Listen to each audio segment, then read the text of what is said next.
មនុស្សពេលអត់លុយរត់តែត្រូវកាត់ផ្ដាច់រោគអាក្រក់ទាំង12នេះបើមិនអញ្ចឹងទេអ្នកងើបឡើងមិនរួចរហូតខ្ញុំមិនមែនបំភ័យអ្នកទេវាជាការពិតទោះបីឥឡូវនេះអ្នកមានអាយុប៉ុន្មានក៏ដោយ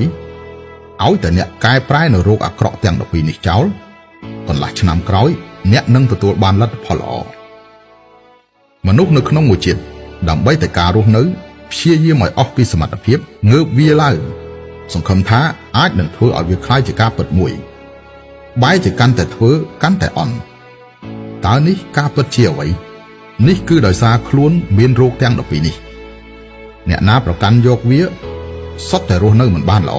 ជាពិសេសចំណុចទី12ទី1កែប្រែចោលនៅរោគអួតនៅលើโลกនេះគ្មានភាពមានបានណាដែលស័ក្តិសមក្នុងការបង្ហាញឡើយបើមានការបង្ហាញចេញណា